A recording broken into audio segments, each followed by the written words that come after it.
अब आपने ये समझ लिया कि यूक्रेन ने कितना नुकसान रूस का पहुंचाया है, तो आपको ये बताती हूं कि यूक्रेन पर हमले के लिए रूस आखिरकार कौन सी रणनीति अपना रहा है और उसका क्या परिणाम है।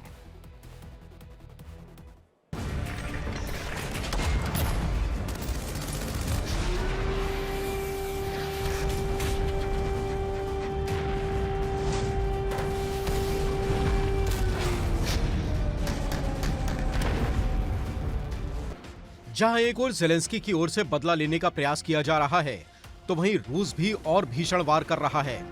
रूस ने खार्किव फतह करने के लिए नई रणनीति बनाई है।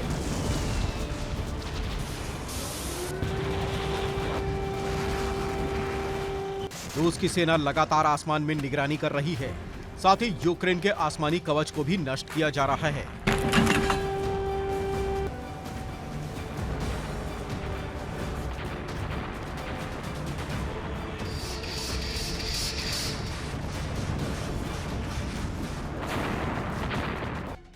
रूस के फाइटर जेट्स लगातार उड़ान भर रहे हैं और बारूदी बारिश करके यूक्रेन की सेना को दहला रहे हैं।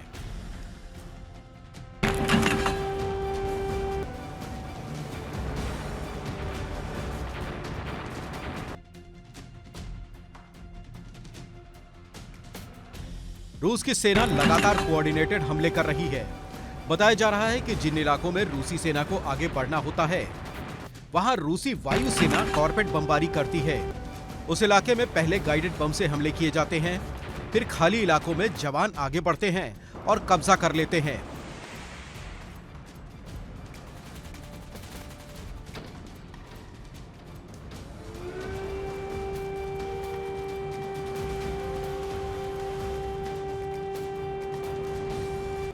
रूस की सेना लगातार ओडेसा से लेकर ज़ैपोरिज़िया तक ताबड़तोड़ हमले कर रही है।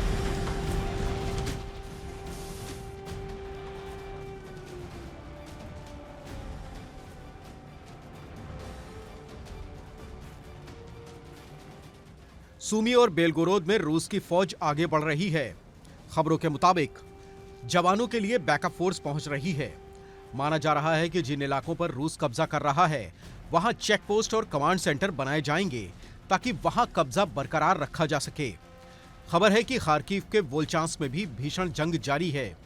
यहां रूस ने यूक्रेनी सेना की सप्लाई लाइन काट दी है, जिससे यूक्रेन के जवानों को भारी मुश्किलों का सामना करना पड़ रहा है।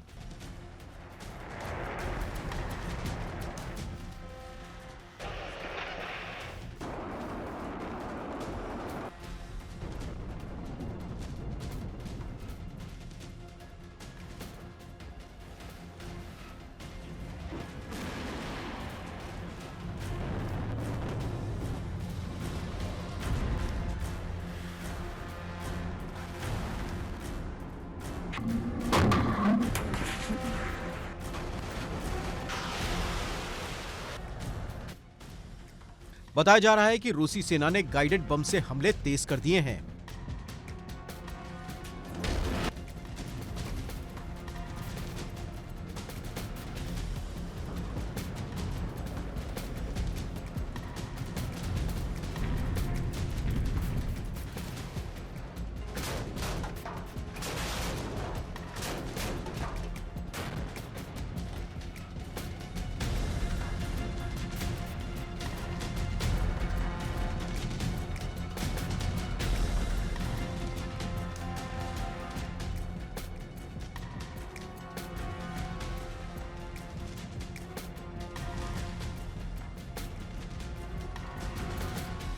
पोक्रोवस्क में रूस जबरदस्त हमले कर रहा है। यहां के बेलित्स्की से जबरदस्त तबाही की तस्वीरें सामने आई हैं, जहां शहर खंडहर बन चुका है। रूस ने खेरसौन में बहुत भीषण अटैक किया। बताया जा रहा है कि यहां सुपरमार्केट को निशाना बनाया गया, जिसमें खरीदारी करने के लिए जुटे लोगों को भारी नुकसान हुआ।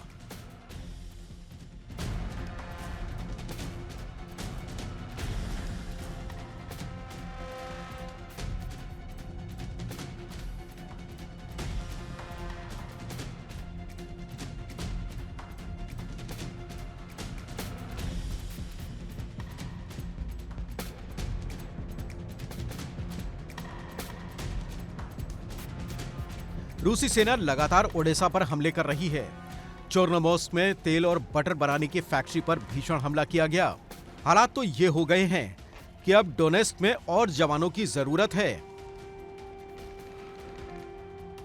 तो यूक्रेन ने खार्किव से जवानों को डोनेस्क भेजा है। इसके अलावा रूस की ओर से लुहांस्क और ज़ैपोरिज़िया के कई इलाकों पर कब्जा करने का दावा किया जा रहा है।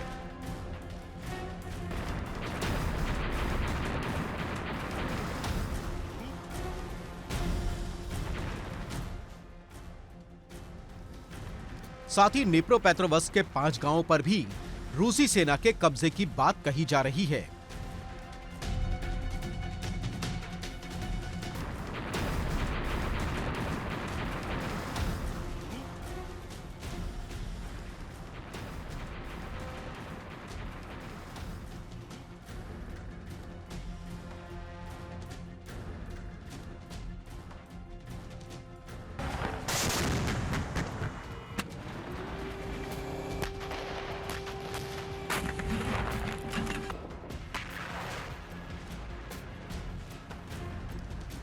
इस बीच यूक्रेन की सेना में ज़ेलेंस्की के खिलाफ विरोध शुरू हो गया है। खबर है कि यूक्रेन के एक जवान ने ज़ेलेंस्की पर गंभीर आरोप लगाए हैं।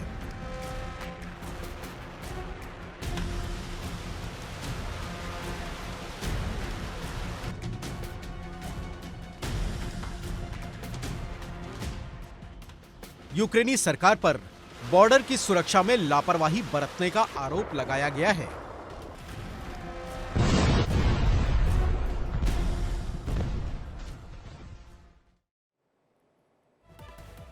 रूस के वार और यूक्रेन के पलटवार के बीच शांति स्थापित करने की कोशिश की जा रही है। अब खबर ये मिली है कि जल्दी ज़ेलेंस्की और ट्रंप मुलाकात कर सकते हैं और शांति प्रस्ताव पर चर्चा की बात भी कर सकते हैं। हालांकि मायामी में बैठक हुई थी और मसौदा तैयार किया गया था जिसमें अमेरिका और यूक्रेन शामिल था। अब ऐसे में वो मसौदा क्या रूस को मंजूर होगा, ये भी देखना होगा।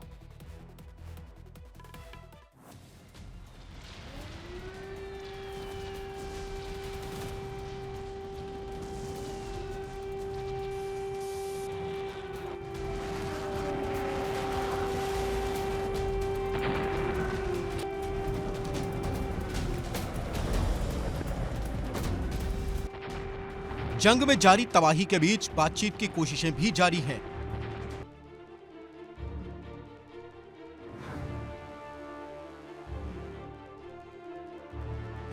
अमेरिका और यूरोप की मध्यस्थता के बीच दोनों देशों में सुलह करवाने की कोशिशें की जा रही हैं।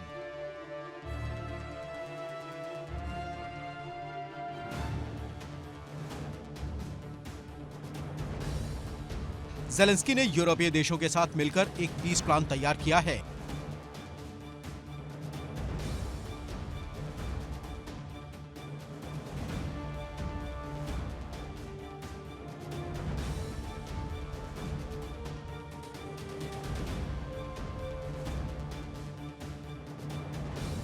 अब ये शांति समझौता अमेरिका के सामने पेश किया जाना है।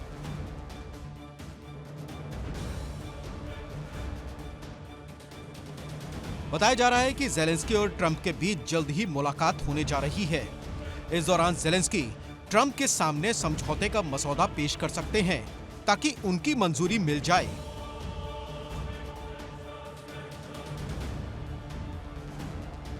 माना जा रहा है कि अगर ट्रंप ज़ेलेंस्की के प्लान पर रजामंदी देते हैं तो ये मसौदा रूस के पास भेजा जाएगा और पुतिन की मंजूरी मिलने के बाद युद्ध विराम लागू कर दिया जाएगा।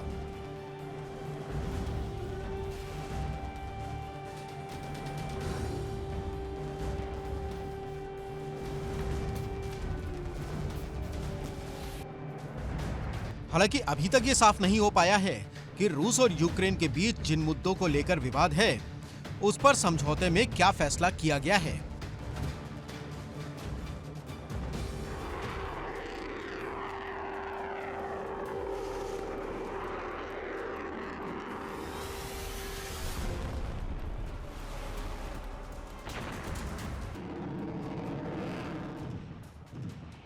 इस बीच पुतिन ने ट्रंप के सामने ये साफ कर दिया है कि वो यूक्रेन के उन इलाकों को नहीं छोड़ेंगे जिन पर रूस ने जंग के दौरान कब्जा किया है।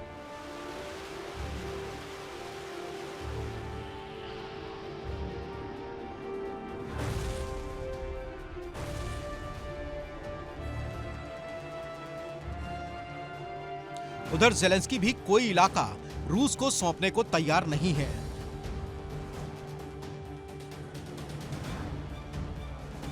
खबरों के मुताबिक यूक्रेन और रूस के बीच अभी तक जिन मुद्दों को लेकर विवाद बना हुआ है, उनमें 3 मुद्दे प्रमुख हैं।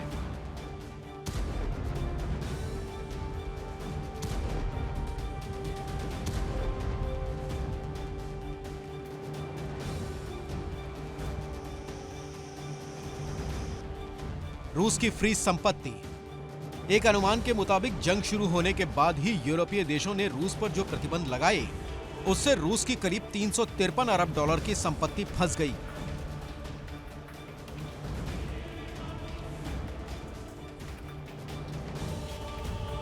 जहां यूरोप का प्लान है कि इस फ्रीज संपत्ति का इस्तेमाल यूक्रेन को जंग जारी रखने में मदद करने के लिए और उसके पुनर्निर्माण के लिए किया जाए, तो वहीं पुतिन ऐसा करने पर भयंकर परिणाम भुगतने की धमकी दे चुके हैं।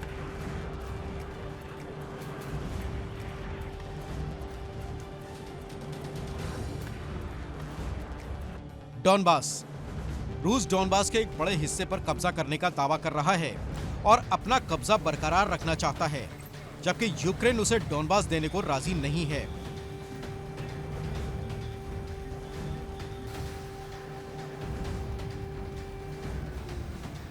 Zaporizhzhia power plant. रूस और यूक्रेन के बीच ज़ैपोरिज़िया न्यूक्लियर पावर प्लांट पर कब्जे को लेकर भी सहमति नहीं बन पा रही है। खबर है कि जेलेंस्की इस प्लांट पर कब्जे को अमेरिका के साथ शेयर करने को तैयार हैं, वहीं रूस इस पर राजी नहीं है।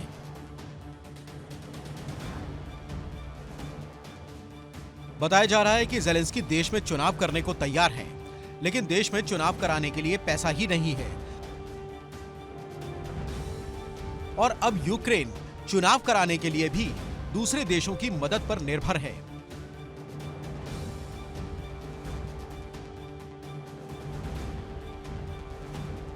फिलहाल ट्रंप शांति प्रस्ताव को लेकर जेलेंस्की से मुलाकात तो कर सकते हैं, लेकिन खबर यह है कि ट्रंप में जेलेंस्की के प्रति नाराजगी है, जबकि समझौता नहीं हो पाने की वजह से वो यूरोप से भी नाराज हैं।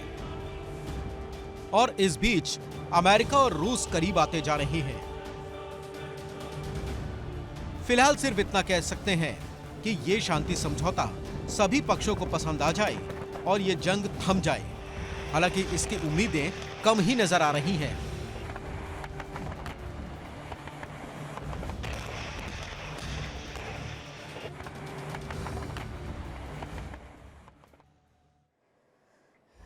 तो एक और बड़ी जानकारी ये है कि थर्ड एयर डिफेंस सिस्टम को मजबूत करने का प्लान किया जा रहा है।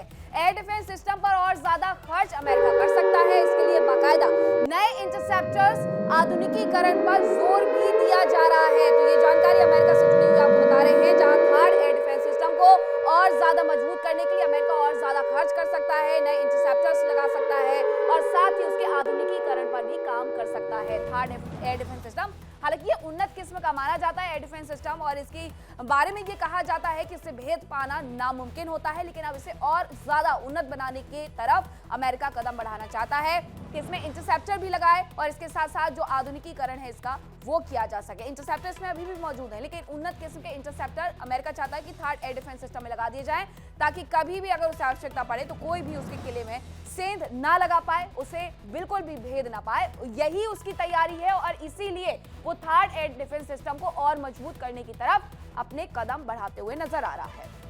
और ज्यादा खर्च करेगा अमेरिका, नए इंटरसेप्टर्स भी लगाएगा। अब जंग को लेकर के पुतिन के रुख से यूरोप पूरी तरीके से टेंशन में है।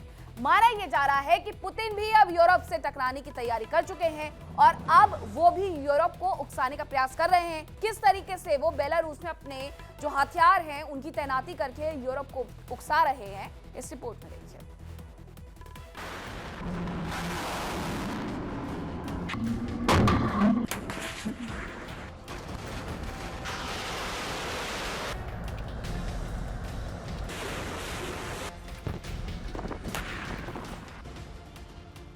जहां एक और बातचीत की कोशिशें जारी हैं, तो वहीं यूरोप लगातार युद्ध की आशंका से जूझ रहा है।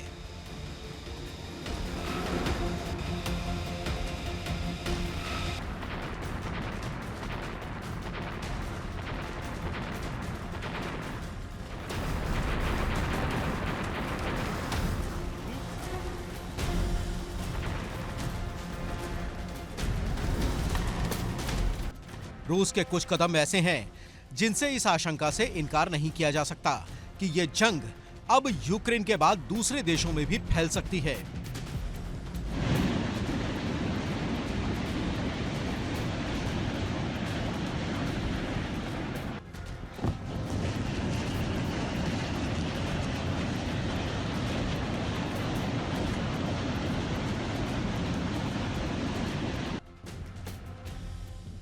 रूस के बॉम्बर ब्रिटेन के करीब पहुंच गए, जबकि ब्रिटेन के करीब ही रूस की एक न्यूक्लियर सबमरीन भी पहुंच गई।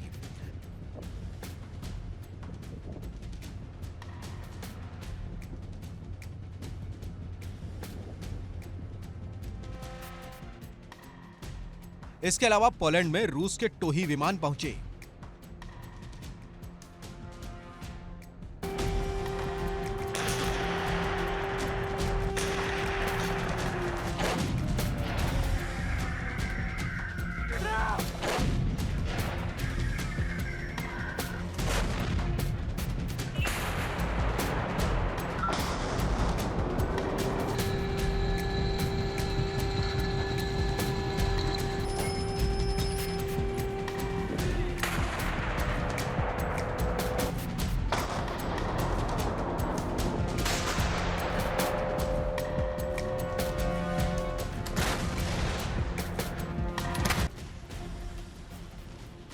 रूस लगातार यूरोपीय देशों को उकसा रहा है।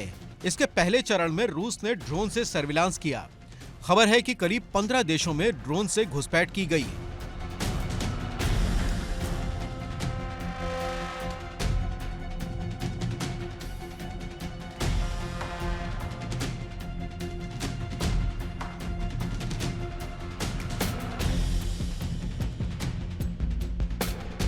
जबकि रणनीति के अगले चरण में अब रूस के सबमरीन और बॉम्बर यूरोपीय देशों की सीमा के पास पहुंच रहे हैं।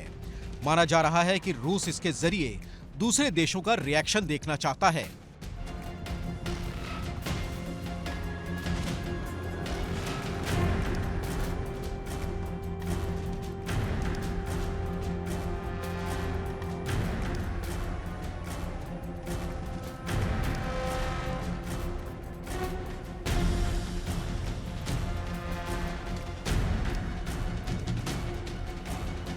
खबरों के मुताबिक रूस का पहला टारगेट पोलैंड हो सकता है, क्योंकि यहां से होकर ही यूक्रेन को हथियारों की सप्लाई की जाती है। यानी पोलैंड पर हमला करके रूस यूक्रेन की सप्लाई लाइन काटना चाह रहा है, ताकि यूक्रेन में हथियारों की कमी हो जाए और वो घुटनों पर आ जाए।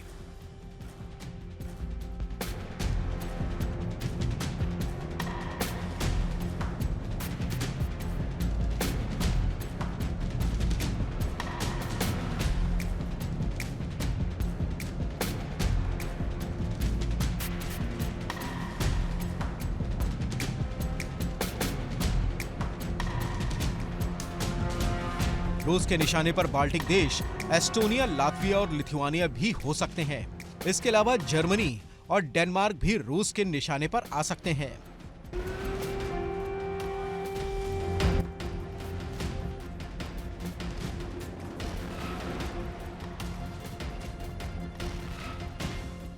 खबरों के मुताबिक बोराई क्लास की सबमरीन स्कॉटलैंड के पास देखी गई, हालांकि वो वापस लौट गई।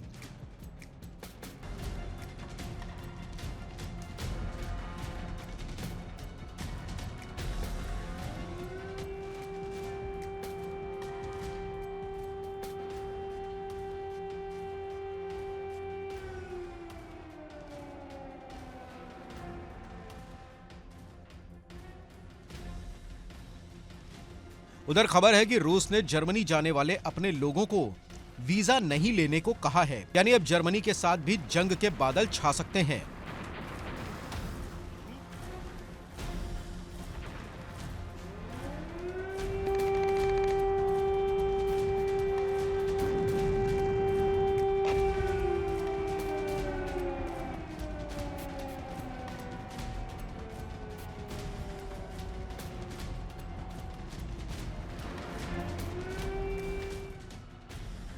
फिलहाल जंग का विभत्स रूप सामने आ रहा है।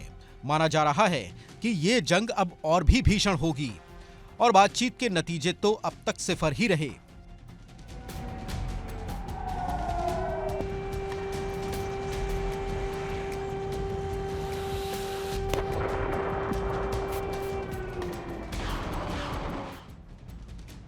ऐसे में ये जंग कैसे रुकेगी, ये समझना मुश्किल है।